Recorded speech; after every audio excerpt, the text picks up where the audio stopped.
اکتوبر 2018 میں آپ کے علم میں آ گئی تھی یہ بات، اس کے باوجود پورٹ چارجز کی مد میں یہ معاملہ جاری رہا، 2 کمپنیز کو آپ نے اسپیشل ٹریٹمنٹ دیا، اربوں روپے کا ملک کا نقصان کیا، آپ کو چارج شیٹ کر رہی ہے یہ رپورٹ۔ اس رپورٹ پہ جتنا مجھے دکھ ہوا ہے آپ سوچ بھی نہیں سکتے، اور ایک یہ پیٹرن فالو کرتا ہے یہ منسٹری کیا کرتی ہے۔ اس کے حقائق بہت ہی مختلف ہیں۔ یہ ایک پورٹ چارجز کی انٹرپریٹیشن کانٹریکٹ میں ہوتی ہے کہ اتنے پورٹ چارجز آپ چارج کر سکتے ہیں۔ یہ میرے آنے سے 3 سال پہلے پی ایس او یہ انٹرپریٹیشن کے ساتھ پورٹ چارجز دے رہا تھا۔ مجھ سے پہلے جو ایم ڈی اور سی ایف او وہ بھی وہی دے رہے تھے۔ جو میں نے پی ایل ایل کا کلچر بنایا تھا کہ ہم 2-3 مہینے بعد سارے اپنے کانٹریکٹس، سارے اپنے جو ٹرانزیکشنز ان کو انویسٹیگیٹ کرتے تھے تاکہ ہم اس کو زیادہ ایفیشینٹ بنا سکیں، تاکہ ہم کوئی غلطی نہ کر سکیں۔ اکتوبر نومبر 2018 میں ہمیں پتہ لگا کہ یہ انٹرپریٹیشن میں کوئی مختلف انٹرپریٹیشن ہو سکتی ہے، اور یہ کسی کو شیورٹی نہیں تھی۔ پی ایس او ابھی تک 3 سال سے کر رہا تھا، اس کو کوئی آئیڈیا نہیں تھا۔ ہم نے پی ایس او کو بتایا کہ دیکھیں لک ایٹ دس۔ اس کے بعد ہم نے فل انویسٹیگیشن کی، ڈو ڈیلیجنس ہم نے کی، 3 درجنوں میٹنگز کی، ہم نے جا کے ہر سپلائر سے بات کی کہ یہ ہمارا موقف ہے۔ انہوں نے اپنا موقف دیا، کچھ نے مان لیا، کچھ نے نہیں مانا۔ پھر جا کے جون جولائی میں ہم نے ایک کمیٹی بٹھائی کہ اب ہم اپنے ایکشن لینا ہے، ہم نے پاکستان کا پیسہ بچانا ہے۔ اس کمیٹی میں جولائی میں نے آرڈر کیا کہ ایکشن لو۔ ہماری انٹرنل لیگل کمفرٹیبل نہیں تھی اوپینین دینے پہ اس پہ۔ ہم نے ان سے پوچھا کہ آپ اوپینین دے سکتے ہیں، ہم اسی وقت ایکشن لے لیتے ہیں۔ انہوں نے کہا ہم انگلش لا پریکٹس نہیں کرتے، ہم ایک انگلش لیگل اوپینین چاہیے۔ میں نے وہ جولائی میں آرڈر کیا۔ اگست میں منسٹری نے مجھے ریپلیس کر دیا۔ جو ان کے وجوہات تھے وہ اور بات ہے۔ 1.5 سال تک کسی نے کچھ نہیں کیا۔ منسٹری کے بندے لگے، ان کو پتہ تھا یہ سب کچھ ہو رہا ہے، اور کسی نے 1.5 سال تک نومبر دسمبر 2020 تک کوئی ایکشن نہیں لیا۔ پھر جب پتہ لگا کہ یہ تو مسئلہ ہے، انہوں نے جا کے اس بندے کو، سر آپ یہ دیکھیں کہ یہ 3-4 سال سے چیز ہو رہی تھی، میں نے یہ ڈسکور کیا، میں نے یہ آئیڈینٹیفائی کیا کہ یہ ملک کا نقصان ہو رہا ہے، اور اس آئیڈینٹیفیکیشن کی وجہ سے ملک کے اربوں روپے بچ گئے۔ مگر جب آپ کو پتہ چل گیا تھا اکتوبر 2018 میں، تو جولائی 2019 تک آپ یہ معاملہ کرتے رہے، اگست 2019 میں آپ چلے گئے، آپ بورڈ کے سامنے کیوں نہیں لے کے آئے؟ بورڈ کے سامنے تو آپ کو رکھنا چاہیے تھا کہ سارا کا سارا معاملہ ہو رہا ہے پی ایل ایل کے۔ جی سر، ہم بورڈ کے پاس اس وقت جاتے ہیں جیسے نارمل کمپنیز جاتی ہیں جب ہم شور ہوں۔ آپ یہ دیکھیں کہ پی ایس او کو جب ہم نے بتایا، اس نے کنٹینیو کی اگلے 2-3 سال یہ پیمنٹس، اور وہ بھی بورڈ کے پاس نہیں لے کے گیا جب تک جو ہم نے آرڈر کیا تھا۔ You need to be sure. آپ بورڈ کے پاس ہر بات نہیں لے کے جاتے۔ ہم نے اپنی تسلی کرنی تھی، اور ہم نے 5-6 مہینے کی ڈو ڈیلیجنس کی۔ یہ ہمارا کام ہے، یہ ہماری رائٹ، ہمارے اوپر انکمبنٹ ہے کہ جا کے اگر ہم غلط ہیں تو ہم بورڈ کے پاس نہیں جائیں گے۔ پھر جب ہمیں پتہ لگا کہ ہمارے پاس کیس ہے، اور ابھی تک میں یہ آپ کو ایک چیز سٹریس کرتا ہوں، ابھی تک یہ کنٹینشس ایشو ہے، کیونکہ جب پی ایس او نے اپنے پیسے ایڈجسٹ کرنے کی کوشش کی تو سپلائر ان کو انٹرنیشنل کورٹ لے گیا۔ آپ یہ سمجھیں they are in court right now, اور یہ کوئی ڈیسیجن جب آئے گی وہ پتہ لگے گا، لیکن ہم نے آئیڈینٹیفائی کیا ہے۔ صاحب اگر آپ نے ڈیو ڈیلیجنس کے بعد 8 جولائی 2019 کو بطور ایم ڈی ایک ڈائریکٹیو جاری کیا، اور آپ نے کہا کہ جو اسپاٹ کارگوز جو ہیں ان کو ابھی ایکسٹرا پیمنٹ نہیں ہوگی، مگر جو ٹرم کارگوز ہیں اس پر آپ نے ایکسٹرا پیمنٹ جاری رکھی، مگر مسئلہ یہ تھا کہ ای این آئی اور گنور جن کے ساتھ ہمارے لانگ ٹرم کانٹریکٹ تھے، وہ جو اسپاٹ کارگو دے رہی تھیں انہیں اس پر یہ پیمنٹ جاتی رہی، جس کی وجہ سے رپورٹ کہتی ہے کہ آپ کا بڑا ایک اسپیشلائز ٹریٹمنٹ تھا ان 2 کمپنیوں کے لیے، جس کی وجہ سے نقصان ہوا ہے۔ جی سر، یہ آپ نے بڑا اچھا کوسچن کیا۔ اسپاٹ اور ٹرم کانٹریکٹس میں ایک یہ فرق ہے کہ ٹرم کانٹریکٹس میں ہمارے پاس کریڈٹ گارنٹیز ہیں، ان کے 50 ملین ڈالر کے ایس بی ایل سیز ہیں، یعنی کہ ان کے ساتھ ہم بات کنٹینیو کر سکتے ہیں۔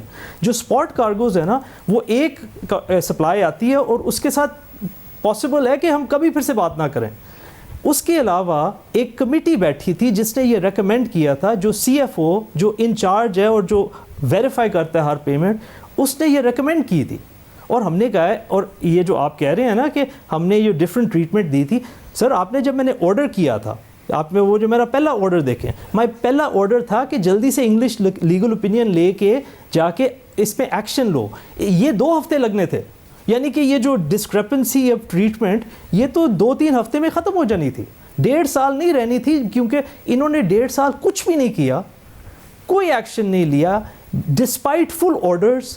اور ہم 6 مہینے میں محنت مزدوری کر کے ڈو ڈیلیجنس کر کے یہ ادھر تک آئے ہیں, اور یہ اس چیز کو چھپانے کے لیے امپلیکیٹ کر رہے ہیں ساروں. مگر آپ کو امپلیکیٹ کیوں کریں گے؟ یہ بات درست ہے کہ اگست 2019 میں آپ چلے گئے اور اس کے بعد بھی 1.25 سال تک یہ پیمنٹس ہوتی رہیں, رپورٹ اس کا ذکر بھی کر رہی ہے, مگر اس حکومت کے آنے کے بعد بھی آپ 1 سال عہدے پر رہے ہیں, یعنی کہ آپ کا ایک اچھا ورکنگ ریلیشن شپ اس حکومت کے ساتھ ہے, حکومت آپ کو پسند کرتی تھی, تو آپ کو ٹارگٹ کیوں کریں گے, آپ کو کیوں امپلیکیٹ کریں گے اگر آپ نے کچھ نہیں کیا؟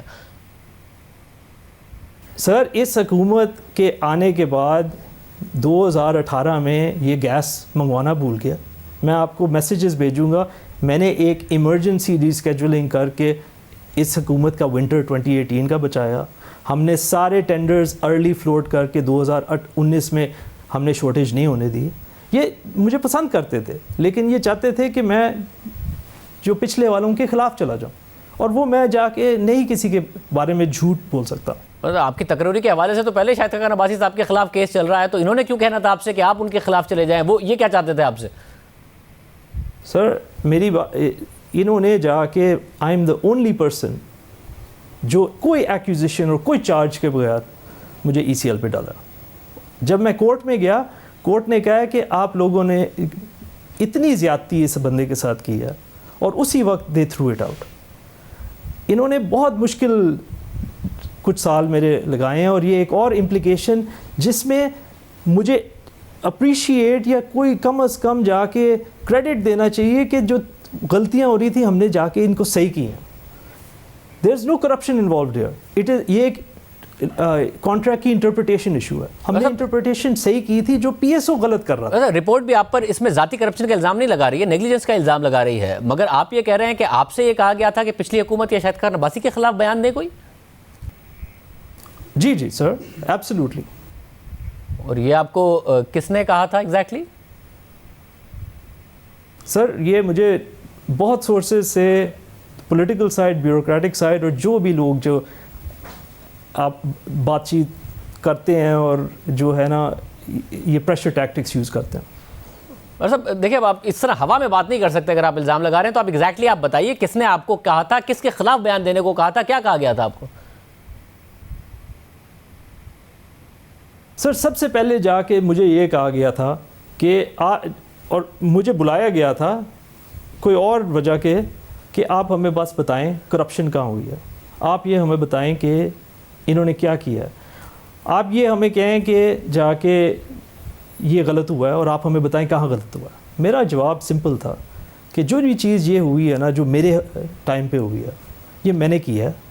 ہم نے پورا انالیسس کے ساتھ کیا, ہم نے ملک کا انرجی کرائسس سالو کیا, ہم نے سارا کچھ بائی دا بک میرٹ پہ اور ایفیشینٹلی کیا.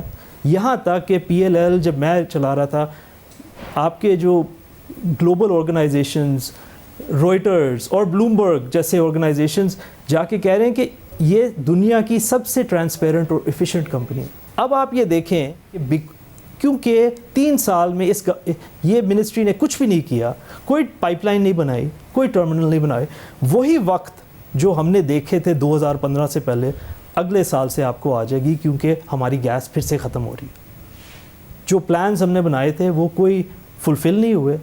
آپ نے دیکھا ہے, آپ نے خود بڑے شوز کیے ہوئے ہیں کہ یہ جا کے پروکیورمنٹ میں کتنے نقصان ہوئے ہیں. دنیا کی سستی ترین گیس مل رہی تھی, ہم نے کچھ بھی نہیں کیا. ہم اپنے ملک کو انرجائز کر سکتے تھے اگلے 5 سال کے لیے, انڈسٹری کو لوئسٹ کاسٹ گیس دے سکتے تھے, ہم نے کچھ بھی نہیں کیا. اور اب ہم وہ بھگتیں گے اس ونٹر سے شروع. یہ میرا بھی پریڈکشن ہے.